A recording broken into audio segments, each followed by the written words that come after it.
పత్రిక 4వ అధ్యాయము 26వ వచనాన్ని మనం చదువుతున్నాం. దేవుని వాక్యము మనం చాలా జాగ్రత్తగా పరిశీలన చేద్దాం. కొన్ని నిమిషాలు నాకు ఇచ్చింది కొద్దిగా సమయమైనా దాంట్లో ఇంకా కొంచెం నేను క్లుప్తంగా ముగించుకోవడానికి ప్రయత్నిస్తాను. మర్యాదాసు మన మధ్యలో ఉన్నారు. వాక్యాన్ని చదువుకుందాం. ఎఫెసీ పత్రిక, గలతీయులకు రాసిన పత్రిక పక్కన ఉంటుంది. 4వ అధ్యాయము 26వ వచనంలో ఏమంటాడంటే, కోపపడుడి కానీ పాపము చేయకుడి. చాలు. లోకంలో మానవ వాళ్ళు అనుకున్నటువంటి స్త్రీలకు కానీ పురుషులకు కానీ ఎవరికైనా కోపం అనేది ఖచ్చితంగా ఎవరికైనా వస్తూనే ఉంటుంది. కోపం లేని మనుషులు ఎవరున్నారు? ఉన్నారా? లేదు. ఏదో ఒక సందర్భంలో కోపం అనేది వస్తుంది. ఒక సందర్భంలో దేవుడికి కూడా, దేవుడు వేరు, దేవుని కుమారుడైన క్రీస్తు వేరు. మీరు ఆయన స్థానంలో నేను ఉంచగాకండి, నేను స్థానంలో ఆయన ఉంచగాకండి, ఎవరి స్థానం వాళ్ళది. తండ్రి దేవుడు, కుమారుడు క్రీస్తు, ఆదరణకర్త పరిశుద్ధాత్మ, మొత్తాన్ని మీరు మిక్స్ చేయగలరు. దేవుడు కూడా ఒక సందర్భంలో ఏబు గారి యొక్క స్నేహితులు వచ్చి ఏబు గారిని హేళన చేస్తుంటారు, అంటే ఎగతాళి చేస్తూ ఉంటారు, శోధిస్తూ ఉంటారు, అనరాని మాట్లాడుతుంటారు, ఎత్తి పొడుపు మాట్లాడుతుంటారు. ఆ మాటలు మాట్లాడేటప్పుడు దేవుడు ఆ అధ్యాయం గుర్తు రావట్లేదు, కానీ ఆ మాట ఏమంటాడంటే, వీరు గాలి మాటలు మాట్లాడుతున్నారు అంటాడు. ఎవరన్నది ఈ మాట? ఉన్నారు ఇక్కడ? మీరున్నారు. మీరు ఉదయాలు వెళ్ళలేదు అంతే కదా. కఠినమైనటువంటి బోధ మనల్ని నిత్యత్వంలో నడిపించింది. డూప్లికేట్ బోధ, ఐస్ క్రీమ్ మాటలు, బిర్యానీ మాటలు నిత్య నరకాన్ని నడిపింది. ఇక్కడ వాళ్ళు ఆ విధంగా తన భక్తుడైనటువంటి ఏముని హేళన ఎగతాళి చేస్తా ఉంటే, దేవుడు తన కోపాన్ని చంపుకోలేక ఈ పదాన్ని ఉపయోగించాడు. 8లోనూ 9లోనూ అర్థం కాలేదు పూర్తిగా. వీరు గాలి మాటలు మాట్లాడుచున్నారు అంటాడు. యేసుక్రీస్తు వారికి కూడా కోపం వచ్చేసింది. చూడండి, అయితే సందర్భాలు మనం జ్ఞాపకం చేసుకున్నాం. కోపపడుడి కానీ పాపము చేయకుడి. ఇది విషయం.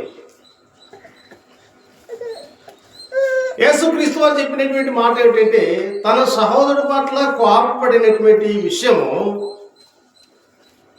అది ఎంత మట్టుకు ఉండాలని అన్నాడంటే, ఉదయము సూర్యుడు ఉదయించిన తర్వాత సాయంత్రము అస్తమించే వరకల్లా అది అయిపోవాలని అన్నాడు. ఆ తెల్లారానికే సహోదరుడి పట్ల మనము క్షమాపణ లేకుంటే పశ్చాత్తాపం పడలేదనుకో, అదేమైపోతుంది? ద్వేషం, పాపం అయిపోతుంది. కోపమే పాపం అయిపోతుంది. చూద్దాం, ఆదికాండము 4వ అధ్యాయము 5వ వచనం. ఆదికాండము 4వ అధ్యాయము 5వ వచనం చూడండి, చదవమ్మా. అతని అర్పణను ఆయన లక్ష్య పెట్టలేదు. కయ్యేను అర్పణను దేవుడు లక్ష్య పెట్టలేదు. కాబట్టి కయ్యేనుకు మిక్కిలి కోపము వచ్చి అతడు తన ముఖమును చిన్నపరుచుకొని యెహోవా కయ్యేనుతో నీకు కోపమేలా, ముఖము చిన్నబుచ్చుకొని ఉన్నావేమి, నీవు సత్క్రియ చేత తలంచుకొనవా, సత్క్రియ చేయని ఎడల వాకిట పాపము పొంచియుండును. ఇది రాదు. కయ్యేనుకి ఎందుకు వచ్చింది పాపం? ఏబేలు ఏమన్నా అన్నాడా? ఏమన్నాడు? దేవునికి వాళ్ళిద్దరూ ఒప్పందం అయిపోయారు. ఏబేలు గొర్రెలు కాసుకున్నటువంటి వ్యక్తి, కయ్యేను వ్యవసాయం చేసుకున్నటువంటి వ్యక్తి, పొలాన్ని సేద్యపరచుకున్నటువంటి. నా పంట సమృద్ధిగా పండితే నేను కొంత తీసుకొచ్చి నీకు చెల్లిస్తానని ఈయన ఒప్పుకున్నాడు. ఏబేలు కూడా నా మందను నువ్వు ఆశీర్వదిస్తే శ్రేష్టమైనటువంటిది బలిసిన దాన్ని, కొవ్వు పట్టినటువంటి దాన్ని తీసుకొచ్చి నీకు అర్పణ అర్పిస్తానని ఆయన ఒప్పుకున్నాడు. ఒప్పుకున్నారు, ఇద్దరు ఒకే మాట ఒప్పుకున్నారు. ఒకే వృత్తిగా, చెరొక వృత్తి కాబట్టి వాళ్ళ విధంగా ఒప్పుకున్నారు. మంచిది. అయితే ఒప్పుకున్న తర్వాత ఒప్పందం ప్రకారము చెల్లించాలి. కయ్యాన్ని తీసుకొచ్చాడు, తాలు తప్ప మంచి గింజలు తెచ్చాడా? చేశారా? వాని సత్క్రియ ద్వారా ఏమో సమర్పించాడా? లేదు. కయ్యాను ముందుగా వచ్చి అర్పణ అర్పించడానికి వచ్చాడు, దేవుని సన్నిధిలో సమర్పించడానికి వచ్చాడు. అయితే అతని క్రియలు మంచివి కాక దేవుడు అంగీకరించాడు. తర్వాత ఎవరు వచ్చారు? ఏబేలు వచ్చాడు, తన తమ్ముడైన ఏబేలు. ఆయన మాట ప్రకారంగా చెల్లించాడు. దేవుడు ఎవరు అర్పణ అందుకున్నాడు? ఏబేలు అర్పణ అందుకున్నాడు. ఏబేలు అర్పణ అందుకున్నప్పుడు కయ్యాను జ్ఞానం కలిగిన వాడైతే తమ్ముడు సలహా తీసుకోవాలి, లేకుంటే పొరపాటుని సరిదిద్దుకోవాలి, లేకుంటే దేవుడి దగ్గర క్షమాపణ వేడుకోవాలి, పశ్చాత్తాపపడాలి. ఇవన్నీ పక్కన పెట్టి కోపంతో మండిపడి ఇంటికి వెళ్ళి కొంత టైం తీసుకున్న తర్వాత ఏం జరిగిందంటే ఆ కోపం అంతా ఏమైపోతుందండి? అంతరంగమున పాపించుకున్నవాడు అబాధికుడు అంటాడు సామెతల్లో. అంటే లోపల కోపం, పైకి వందనాలే. ఇది మనుషుల హృదయాన్ని చెడిపేస్తుంది. ఏది? ఈ కోపం అనేది పాపంలోకి దించే పాపం అనేది ఏంటంటే ఒక వ్యక్తిని పతనం చేస్తుంది. కయ్యను చేసేసింది, పతనం చేసేసింది. దేశం తిమ్మరు కూడా అయిపోతా ఉన్నాడు. దేవుడు అయిపోయాడు. తన హృదయాన్ని మార్చుకోవడం చేతగాక, పశ్చాత్తాపడటం చేతగాక సమయం ఇచ్చాడు దేవుడు. నీ తమ్ముడు చూసిన నేర్చుకుంటాడేమని దేవుడు సమయం ఇస్తే ఆ సమయాన్ని ఏం చేశాడంటే తమ్ముడిని చంపడానికి సమయాన్ని అంతా కేటాయించుకున్నాడండి. చివరికి ఆ కోపం ఎక్కడ తీసుకెళ్ళింది? మీరు కొసుకొసని నాకు తెలియదు. నరహత్య చేయడానికి తీసుకెళ్ళింది. నరహత్య. మనోళ్ళు అంటారు కత్తి తీసుకొని నరికాడు, ముక్కలు కాదు, కత్తి కాదండి. అప్పుడు ఆ దినాల్లో కత్తులు లేవండి. అక్కడ పొదలైనటువంటి రాళ్ళు, బండరాళ్ళు పల్నాడు ప్రాంతంలో ఈ రోజు ఉండే నా బండలు, ఆ బండలు, ఈ బండలు కోసురాళ్ళు. పొదలైనటువంటి రాయి తీసుకొని చనిపోయేంత వరకు ఏబేలుని కయ్యూని పైన పడి చంపేశాడు. బట్ అయిపోయింది. ఎక్కడ తీసుకెళ్ళింది ఆ కోపం? నేరానికి అంగీకరించింది. అది నేరం దగ్గర తీసుకెళ్ళింది. హత్య చేయడానికి ముందుకు తీసుకెళ్ళింది. సొంత తమ్ముడిని చంపడానికి పురికొల్పింది ఈ యొక్క కోపం. అర్థమవుతుందా? కాబట్టి యేసుక్రీస్తు వారు ఏం చెప్పారంటే మీరు కోపము సహోదరుడి పట్ల లేక సహోదరి పట్ల మీ కోపం కలిగి ఉంటే అది ఎంతవరకు దాన్ని మీకు చోటిస్తారంటే పొద్దుపడిచిన కాడి నుండి సాయంత్రం పొద్దుగుకంతవరకు అంటే తెల్లారేటప్పటికల్లా అయిపోవాలి. అది అయిపోయేది ఎలా? సమాధానం పడాలా. అలా పడకపోతే అది మిమ్మల్ని తీసుకెళ్తుంది ఎక్కడికి? నిత్య నరకాన్ని తీసుకెళ్ళింది. హంతకులుగా మారుస్తుంది, నేరస్తులుగా మారుస్తుంది, బట్టశత్రులుగా మారుస్తుంది. ఒకవేళ నువ్వు ఆరాధన జరిపేటువంటి వ్యక్తివైతే నీవు నీ సహోదరుల పట్ల నువ్వు సమాధానం పడకుండా వచ్చి ఆరాధన జరిపే పరిస్థితికి ఎడొచ్చి నిలుచున్నావు అనుకో, ఇక్కడ నిలుచున్నప్పుడు వీళ్ళందరికీ ప్రభుత్వాన్ని భోజనం ఇచ్చేటువంటి నీకు గుర్తు రావాలా, నీ సహోదరుడిని మర్చిపోయేచ్చానని. ఈ బలి అర్పణ, ఈ అర్పణ ఇక్కడ, ఈ బల్ల కార్యక్రమం ఇక్కడ వదిలిపెట్టి మొదట నువ్వు వెళ్ళి నీ సహోదరుడితో సమాధాన పడి అప్పుడు వచ్చి జరుపుకుంటాడు. అర్థమవుతుందమ్మా? అంటే తిమోతి గారు ఏంది సహోదరుల పట్ల చెబుతున్న మార్గాదులే అని అనుకుంటారేమో, మీకు కూడా వర్తిస్తుంది ఇది. అర్థమైందమ్మా? మీకు కూడా ఆ తల్లి మాకు ఇటు పెట్టుకుంటే నువ్వు అటు పెట్టుకుంటే ఇది అది తీసేయాలి. అదే కోపం. పాపం అదే.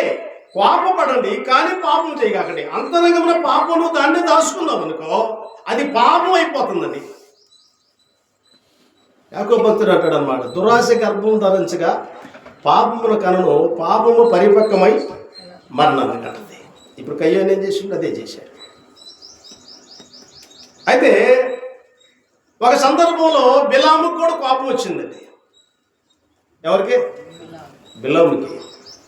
బిలాము ఇశ్రాయేలు ప్రజల పక్షం ఉండాల్సినటువంటి వాడు, అంతే కదా, ఇశ్రాయేలు ప్రజలకి న్యాయం చేయాల్సినటువంటి వాడు. అలాంటిది మర్చిపోయి ఎండి బంగారాలకి ఆశపడి, ఘన సన్మానాలకి బహుమానాలకి ఆశపడి ఇశ్రాయేలు ప్రజలకి దేవుడికి విరోధంగా పాపం చేయడానికి రెడీ అయిపోయాడండి. మనందరికి తెచ్చినటువంటి పాపం అది. సంఖ్యాకాండ 22 చూస్తే దేవుని కోపం రగులుకొని ఇశ్రాయేలు ప్రజలకు ద్రోహం చేయాలని బయలుదేరినటువంటి బిలాముని దేవుని కోపం రగులుకొని పరలోకం నుండి ఒక దేవదూతను భూమి మీదకు దించితే, బిలాము పోయే దారిలో ద్రాక్ష తోటల మధ్య దారి ఉంటే ఆ దారి డొంకలో ఆ దేవదూత ఖడ్గం పట్టుకొని ఆదరిన ఈదరిన కాడు చాపి కత్తి కింద పెట్టుకొని ఉన్నాడండి. సంఖ్యాకాండం 22 వచ్చిన కాడ నుంచి చూస్తే 27 వచ్చిన వరకు చదువుకుంటే బిలాము చేసినటువంటి పాపము మనకు కనపడుతుంది. కోపము పాపము ఈ రెండు కనపడుతుంది. అయితే ఈ బిలాము ఎక్కినటువంటి గాడిద తల వంచుకొని తన యజమాని మోసుకొని పోతున్నటువంటి సందర్భంలో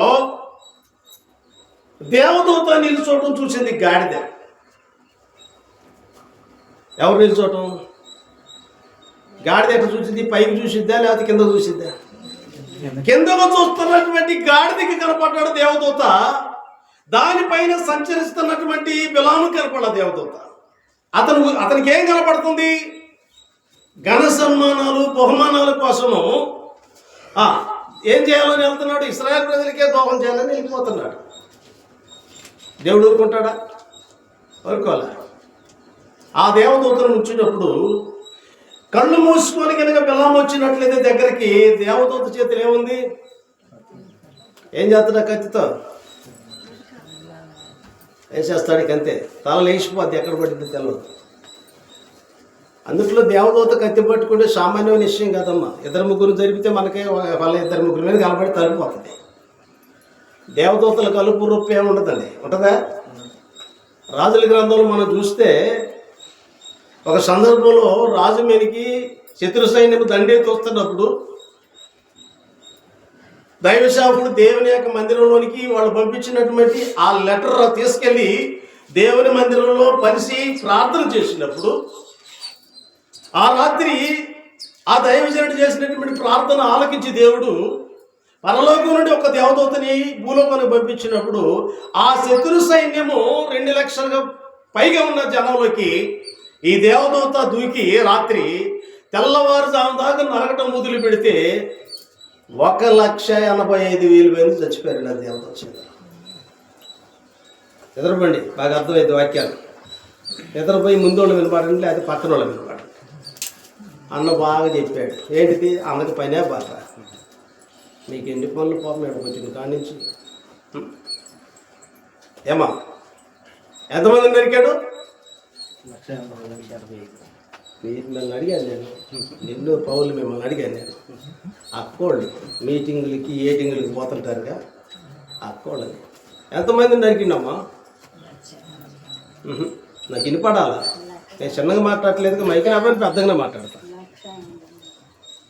రాలా సంఖ్య ఏమా? ఎట్లా? 1,85,000 మందిని దేవదూత ఆ రాత్రి నరికి వేశాడండి. అంతమంది నరికిన దేవదూతకి ఈ బిలాము తలకాయ ఒక లెక్క. ఏమరా దశ?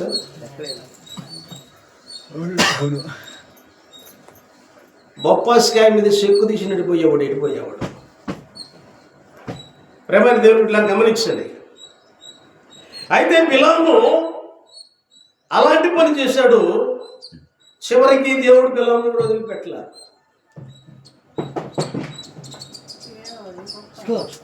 ఇక మనం మూడోదిగా చూస్తే సౌలు కూడా ఒకసారి దావీదు మీద కోపం వచ్చేసింది.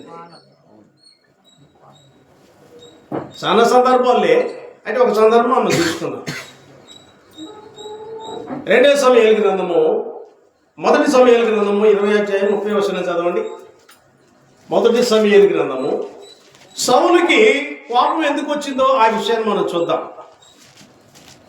1 సమూయేలు గ్రంథము 20:30 చదువుకుంటే మనకు అక్కడ కనపడతా ఉంటాం. చూద్దాం, చదవండి. చదవా. బైబిల్ చేసుకొచ్చింది ఎందుకు? రామచంద్ర పరిస్థితులు కలిగేటానికి. సౌలు యోనాతాను మీద చదవయా 30 బహుగా కోప్పడి. అంతవరకు ఉందాడా? మరే బాబు చదువు కొంచెం 20:30 20:30 బైబిల్ ఏమో చదివిస్తుంది. సౌలు యోనాతాను మీద బహుగా కోపపడి ఆగడ పోగొట్టు దాని కొడక, నీకును నీ తల్లి మానమునకును సిగ్గు కలుగునట్లుగా నీవు యెషయా కుమారుని స్వీకరించిన సంగతి నాకు తెలిసినది గదా. ఇది పాపం అండి.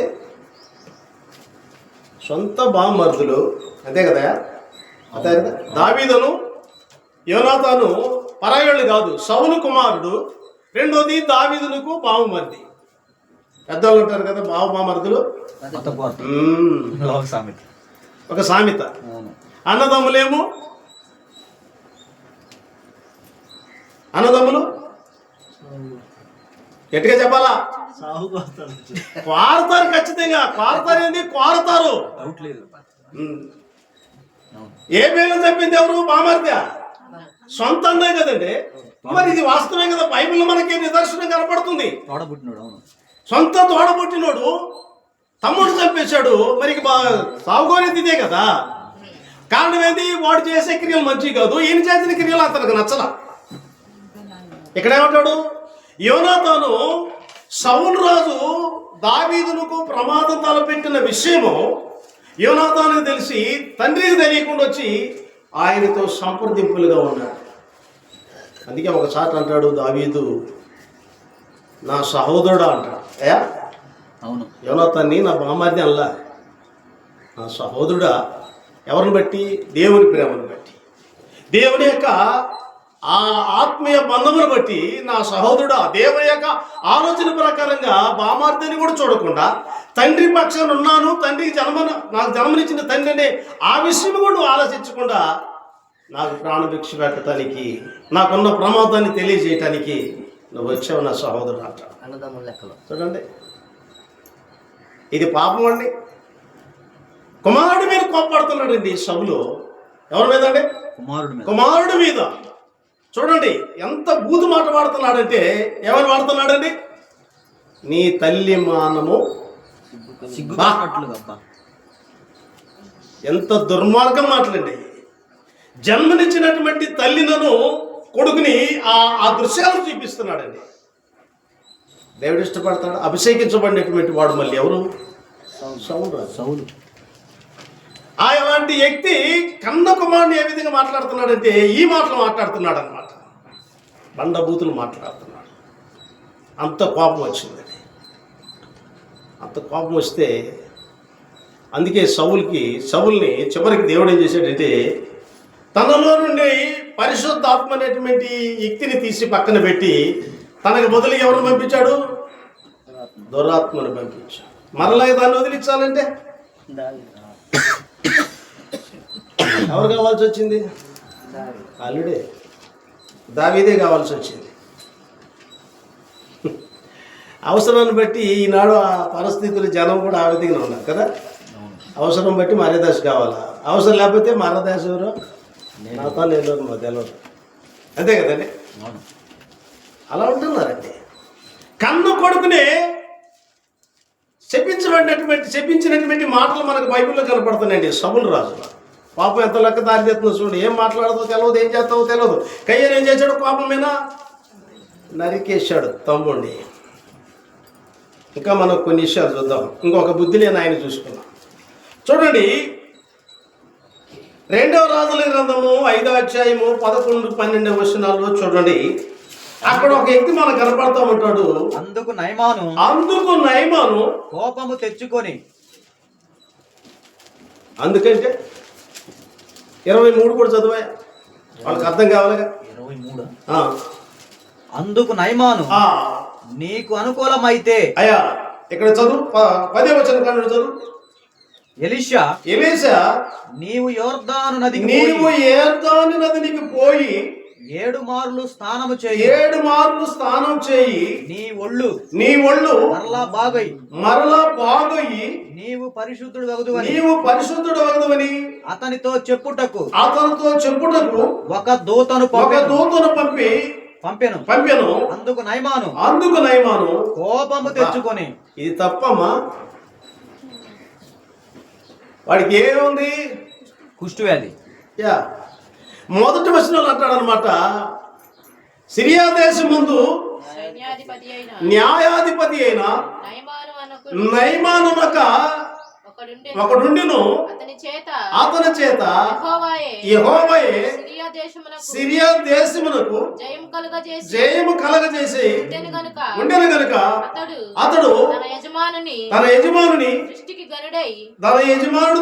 గనుడై దయ పొందిన వాడైను. అతడు మహాపరాక్రమశాలి అయి ఉండెను. కానీ ఇంకా ఆగుదాం, మహాపరాక్రమశాలి కానీ అతడు కుష్టి రోగి. ఈ పరాక్రమ ఉపయోగం ఏముందండి? సమాజంలోకి రానిరు, మనుషుల్లో తిరగనీరు. ఏముంది అతనికి? పూర్వకాలంలో కుష్టి వ్యాధి వచ్చినటువంటి మనుషుల్ని ఊరవతలో తాటాకులతోనో జమ్ముతోనో చెత్త సప్పుతోనో జొన్న సప్పుతోనో గుడిసేసి ఆ గుడిసెలో ఆ మనిషిని ఉంచి ఎవరైనా ధైర్యం కాలంలో అన్నం కానీ నీళ్లు కానీ తీసుకెళ్ళి అతనికి దూరం ఉండి అందించి వచ్చేస్తారు. అతను ఊళ్ళోకి రానీరు, బావి దగ్గరికి రానీరు, కొట్టు దగ్గరికి రానీరు, ఇళ్ళని అడుక్కోనీరు. ఆ కారణం ఏంటంటే అది అంటువ్యాధి అండి. ఏ వ్యాధమ్మా? అంటువ్యాధి. అతని మీద వాలినటువంటి వేగలో ఏళ్ళ మీద కూడా వాలితే ఆ కుష్టి వ్యాధి ఏళ్ళకు కూడా వస్తుందనేక భయము సోకుతుంది. అంతే కదండి. మరి ఇప్పుడు ఇతనికి వచ్చింది ఏంటిది? మంచి పరాక్రమశాలి, యెహోవాయందు దయపొందిన వాడయ్యాడు. తన యజమానుడి ద్వారాగా మహాగణుడు నేర్పించుకున్నాడు. మంచి ధనవంతుడే, పరాక్రమశాలి. అయితే ఏంది? కుష్టి. భార్య ఏం చేస్తుంది? సాకులోళ్ళకి బట్టలు ఇట్లా, దైవాల బట్టలు సాకులోళ్ళకి ఇట్లా. ఎందుకే ఇట్లా? వాళ్ళకి ఇంట్లో ఉతుకుతారా? చెప్పాలి. 4 ఇళ్ళు తిరిగి ఉతుకుతుంటారు. ఈ సంగతి అంతా నలుగురికి ఏమైంది? నలుగురికి ఖ్యాతలైపోతేమో, నలుగురికి తెలుస్తుందేమో, నా యజమానుడు ఇలువ పోతుందేమో, ఆ రాజు అనేటువంటి పదవికి అవమానం అవుతుందేమోనని ఆ నయమాను యొక్క భార్య తన కట్టుకున్న నేరానికి తానే రహస్యంగా సీక్రెట్గా ఎవరు తెలియకుండా బట్టలు ఉతుకుతుందండి.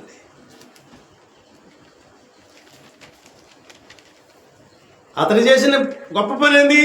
ఇశ్రాయేలు ప్రజలను ఏం చేశాడండి? ఇశ్రాయేలు ప్రజలను ఏం చేశారట? వాళ్ళని కొనిపోబడ్డాడండి. ఆ ఇశ్రాయేలు ప్రజలను బానిసత్వంగా ఒక పిల్లను తీసుకొచ్చుకున్నప్పుడు ఆ పిల్ల చూసింది.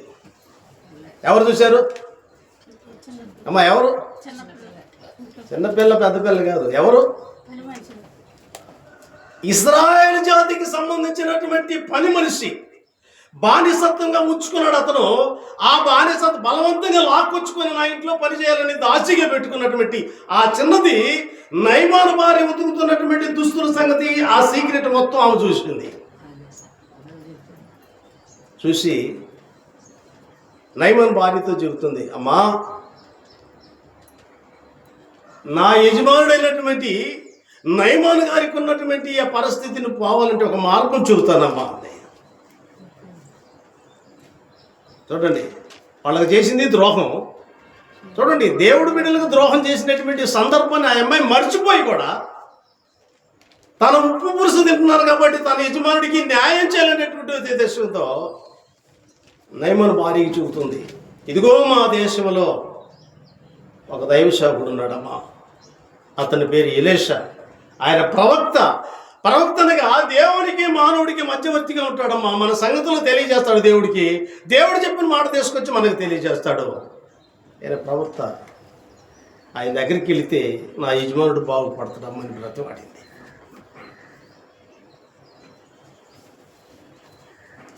ఎంతమంది ఉన్నారు మెలుకుగా? సరే, బ్రతిమాడింది. ఆమె ఏమేం చెప్పిందో, బ్రతిమాడిందో, ఏం చేసిందో, లేకుంటే నీకు నేను బట్టలు ఉతకలేనా అన్నదో, లేకపోతే నీకు నా అన్నం వండి పెట్టలేనదో, నీ కంచాల్లో నేను వెళ్ళానదో, ఏమో సంథింగ్ అయితే ఉందో.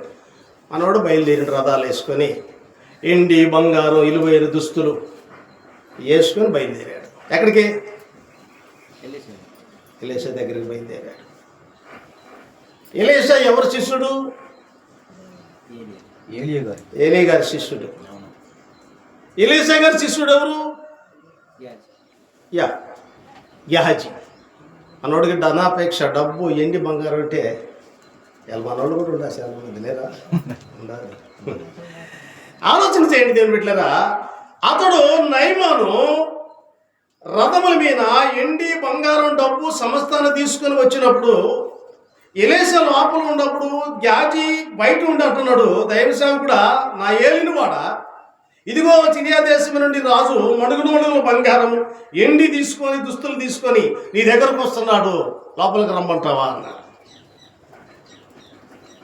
ఇప్పుడు పాస్టర్లు అయితే ఇంకొక బిల్డింగ్ కట్టుకున్నావా, వాటిలో బత్తాను తీసుకొని వెళ్తాయి, అటు పెట్టమని అనరా? మరి దేశం అంటారు అనరాయా? నేనేనంతానే ఒకవేళ అడేమని. ఎలీషా అన్నాడు, గెహజీ, అతను తీసుకొని వచ్చినటువంటిది ఏదైనా సరే లోపలికి తన రథాలు కూడా రావడానికి లేదు, అక్కడే నిలబడమన్నాను. బా, అతని రథాలు కూడా రావడానికి లేదు. ఈ దేవుని యొక్క మందిరం అనే ఆ ఆవరణంలో కానీ, చుట్టూ ప్రారీ లోపల కానీ అవి కూడా రావడానికి లేదు, అక్కడే ఆగమని అన్నాడు. అతను వచ్చిన పని ఏందో చెప్పమన్నాడు.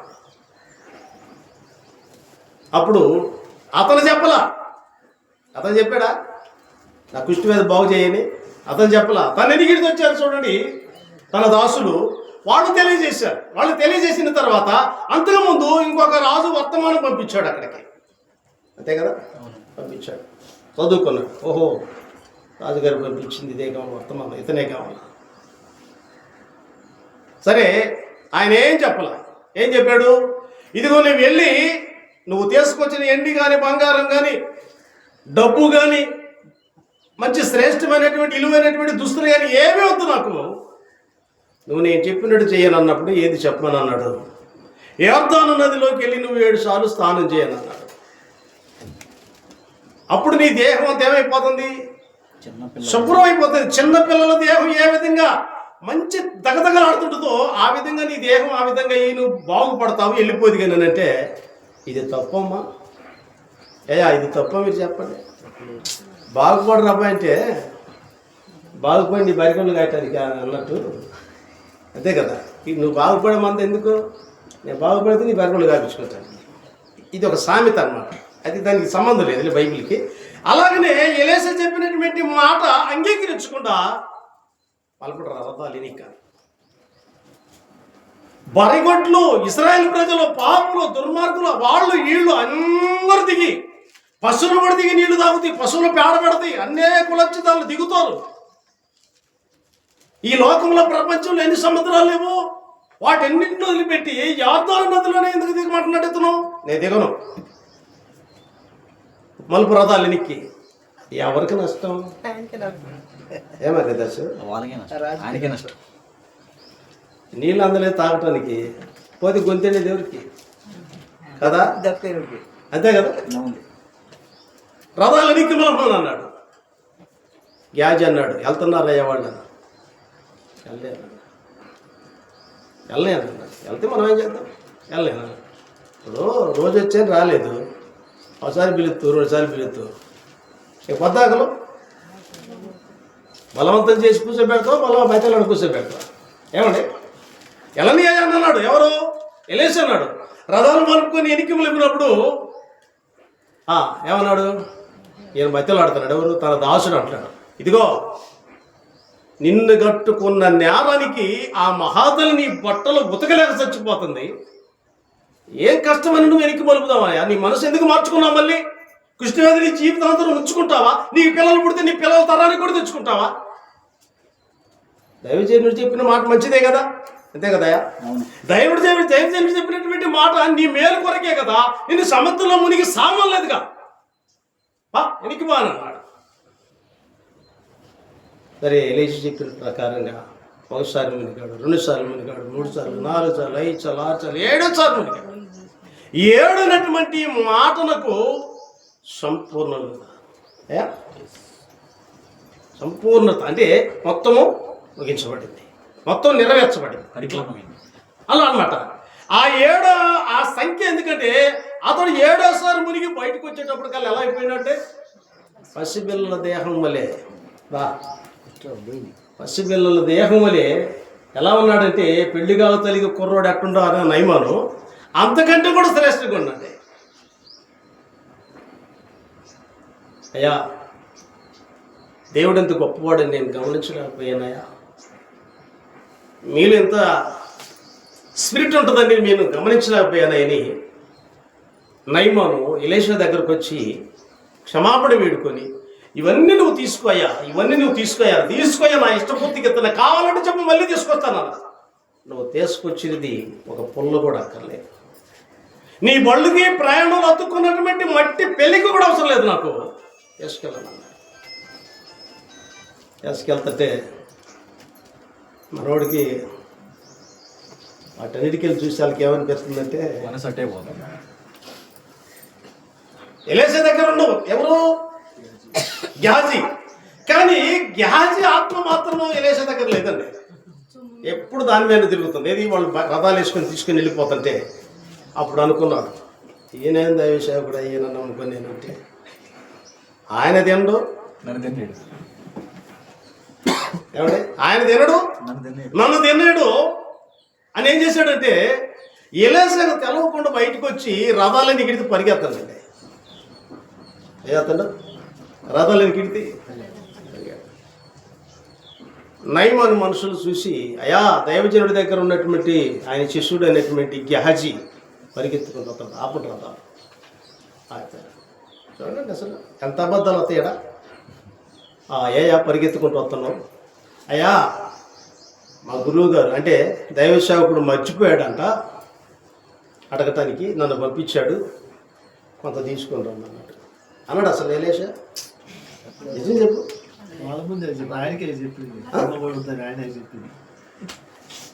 ఏమన్నాడు?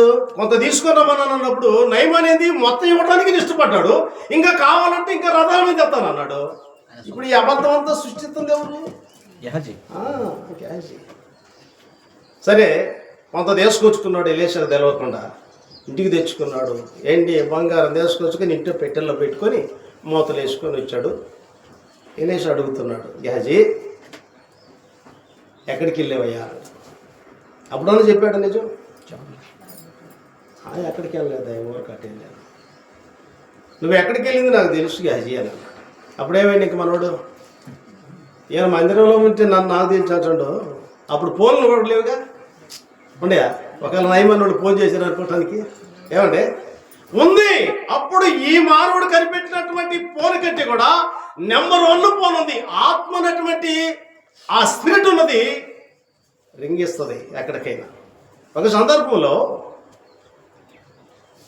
ఆ రింగ్ అనేది అట్లా మనకి గుర్తుంటే, ఒక సందర్భంలో ఆత్మ ఎలా రింగిస్తుంది అంటే, ఎర్రబామ భార్య మారు వేషం వేసుకొని బిడ్డను బ్రతికించుకోవడానికి పోతుంది, అంతే కదా? మారు వేషం. ఏ వేషం అండి? మన వాళ్ళు కూడా అంతే. అవసరానికైతే ఏ వేషం వేసుకొని వస్తారు, తలకు కట్టుకొని తలకు పోసుకొని పిల్లడు తీసుకొని ఏది పడి బాగుంటుంది. ఇంకా తర్వాత తలకు పోసుకొని వాడు బాగుపడిన తర్వాత ఎక్కడికొచ్చి కసులు ఓడరు, కుర్చీ లేరు, ఏదైనా కూరగాయలు పోయారు, వంట చేయరు. ఏందమ్మా నిన్నరా మా వాళ్ళకి కత్తి బదులు పోవాలి, చుండిపోయి నెల మెరగాయలు ఎన్నో చెబుతుంటా సార్. ఈయన కూడా ఏం చేశాడంటే అబద్ధాన్ని సృష్టిస్తున్నాడండి. అయితే ఎర్రబొమ్మ భార్య మారువేషి వేసుకొని పిల్లల్ని బతికించుకోవడానికి వస్తుంటే అహియా ప్రవక్త దగ్గరకు వస్తున్నాడు, అంతే కదా. అహియా ప్రవక్త దగ్గరకు వస్తుంటే దేవుడు ఎర్రబొమ్మ భార్య ఎప్పుడైతే బయలుదేరిందో ఆ బయలుదేరటంతోనే అహియా ప్రవర్తకి దేవుడు రింగిచ్చాడు. ఎట్లా? ఆత్మ ద్వారా, పరిశుద్ధాత్మ ద్వారా ఆయనకు తెలియజేశాడు. అయ్యా, ఎర్రబొమ్మ భార్య మారువేసి వేసుకొని బిడ్డను బ్రతికించుకోవటం కొరకు ఏడుచుకుంటూ నీ దగ్గరికి వస్తుంది. ఆమె గురించి నువ్వు కనికరపడి కన్నీళ్లు చూసి మోసపోయి నువ్వు ప్రార్థన చేయొద్దు. ఒకవేళ నువ్వు ఆ కన్నీటికి కరిగిపోయి ఆ మాయవేశం నువ్వు నమ్మి మోసపోయి నువ్వు ప్రార్థన చేసావనుకో, నువ్వు చేసిన నేను నీ ప్రార్థన వినను. అయితే వేషాలు వేసుకుంటే దేవుడు ఒకవేళ నత్తనీల్ గారు చేస్తాడేమో, లేకపోతే మర్యాద చేస్తాడేమో. ఒకవేళ అయ్యా ఇప్పుడే బాగు చేయి, ఇప్పుడే అంటేమో, కానీ ఎప్పుడు బాగు చేసి నాకు తెలియట్లేదు. నత్తనీల్ గారు ఆమె ఇప్పుడనే వచ్చింది, ఇంకా తర్వాత రాదు, ఆయనకి తెలుసు. ఏం చెప్పాడు దేవుడు? ఆమె వచ్చిన మాటకి సమాధానం నువ్వు నేను చెప్పింది చెప్పమన్నాడు. ఏం చెప్పమన్నాడు? బిడ్డ బ్రతకడు చచ్చిపోతాడని చెప్పు. అదే చాలు, అదే చెప్పాడు. ఆమె భుజం మీద ఉన్నటువంటి బిడ్డని ఇటు కిందకు తీస్తే ఏమై ఉన్నాడు? సరిపోయాడా? బ్రతుకున్నాడు అంతే. మారు వేస్తే చూడండి, ఈయన మారు వేసుకొని ఆమె వచ్చి దేవుడు మోసం చేయాలని చూసింది, దైవజనుడు మోసం చేయాలని చూసింది. కానీ దేవుడు ఎక్కిరింపబడేవాడు కాదు కదా. ఎక్కిరింతల పొలం అయిపోయింది. ఏనేం చేశాడు? ఎవరు? ఎలీషా అంటున్నాడు, అయ్యా నువ్వు ఎక్కడికి వెళ్ళింది నాకు తెలుసు. నువ్వు నయమాన్ యొక్క రథాలని కిడితే నువ్వు పరిగెడతా ఉన్నావు. నయమాన్ రథాలేమో తన సిరియా దేశానికి బయలుదేరాయి. నయమాన్ అనికిడితేమో నువ్వు పరిగెడుతున్నావు. నీ అనికిడితే నా ఆత్మ పరిగెట్టిందయ్యా అని అన్నాడు. ఇప్పుడు చెప్పండి, దేవుడికి చెప్పొద్దు మీరు సమాధానం, మర్యాదాసులు చెప్పొద్దు, నతానేలు చెప్పొద్దు, జానుకి చెప్పొద్దు, నాకు కూడా చెప్పొద్దు. ఎక్కడికి మీరు చేసిన పని ఏందో ఒక్కళ్ళే పండుకొని ఆలోచించండి. నిన్ను అడిగిద్ది ప్రశ్న, ఈరోజు నువ్వు చేసిన పని ఏందన్నాడు. నీకు చెబుతావు సమాధానం. మర్యాదాసు, నీ ఆత్మ నిన్ను ప్రశ్న అడిగినప్పుడు నువ్వు దానికి ఏమైనా సమాధానం చెప్పగలుగుతావా? నేను చెప్పలే, నువ్వు చెప్పలేవు. అర్థమవుతుందా?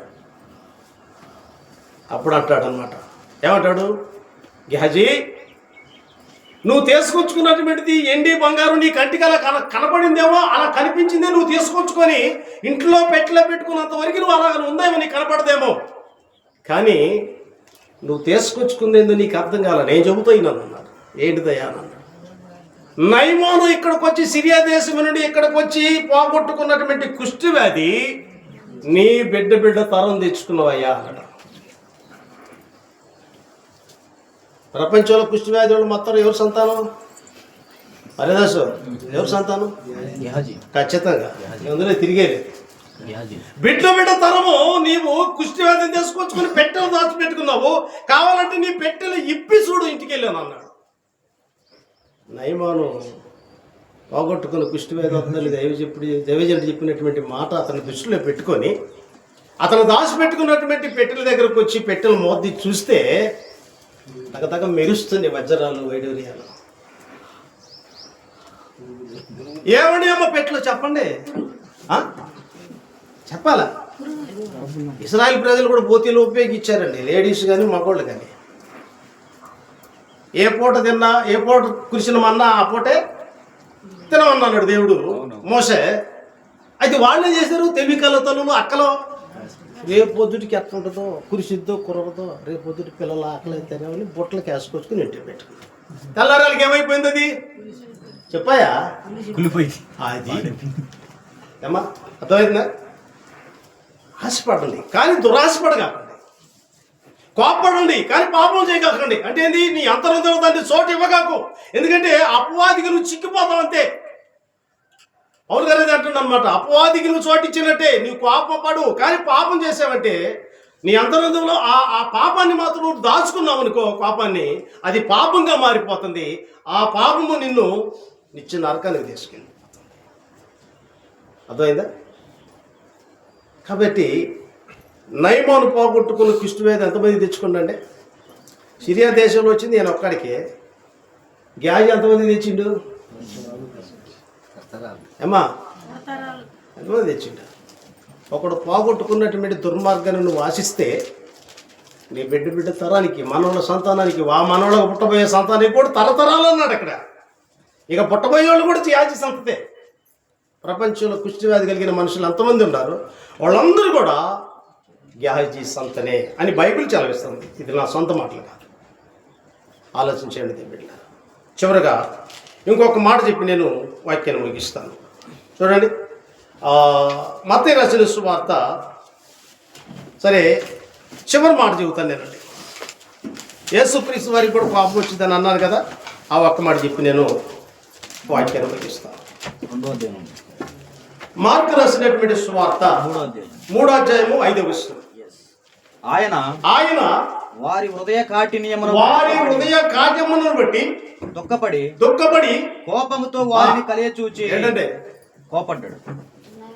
ఈదు లేక వాళ్ళ హృదయ కాఠిన్యమును బట్టి దుఃఖపడి కోపముతో. ముందు ఏమంటాడు? వాళ్ళు మార్చుకుంటారు, వాళ్ళ బ్రతుకుని, వాళ్ళ కోపాన్ని మార్చుకుంటారు, వాళ్ళ ఉద్దేశాన్ని మార్చుకుంటారు, వాళ్ళ ప్రవర్తన మార్చుకుంటారనే ఉద్దేశంతో ఆయన దుఃఖపడ్డాడండి వాళ్ళని గురించి. మొదలు దుఃఖపడ్డాడు, మరలా ఏం చేశాడంట? కోపపడ్డాడు. ఇప్పుడు చెప్పండి, పాస్టర్ గారికి కావాలి, నీకెందుకు అంతలో పాపం? ప్రశ్న. మోషే కోపం రావటానికి కారణం ఎవరు? వాళ్ళ ప్రజలే, ఇశ్రాయేలు ప్రజలే. ఏమా చెప్పిన మాట వినలేదు. ఇప్పుడు ఆ లెక్కన మనం పాస్టర్ గారు కోపం రావాలంటే ఎవరు చేసిన పని? ఒప్పుకున్నారు అబ్బాయి, మీ అందరు పొందనవుతారు. ఏమా మోసాన్ని కానాకు జారకుండా పోవటానికి చేసిన ప్రజలు ఎవరంటే దేవుని మీద, దేవుని సేవకుడి మీద నిత్యము తిరుగుబాటు చేసినటువంటి ఇశ్రాయేలు ప్రజలే. దానికి ఏమన్నా వాళ్ళు చేసిన పని. దాన్ని బట్టి మోసే కోపం వచ్చేసింది. కోపం వల్ల వచ్చినందువల్ల 10 ఆజ్ఞల పలకలు కూడా పగలగొట్టాడు. నేల పాలు చేశాడు. దేవుడు ఎమ్మటి అన్నాడు అనమాట, నీకు లేదా ఎక్కడ పాలు పంపు లేదా. ఇప్పుడు చెప్పండి, ఎవరిని బట్టి? మోసే 10 ఆజ్ఞల పలకల కోసం పోయి కొన్ని రోజులు సమయం పడితే ఇక ఏమనుకున్నారు? మోసే ఉన్నాడు, చెప్పండి, ఏమో మోసే ఉన్నాడు, చచ్చిపోయాడు అనుకున్నారు. కానీ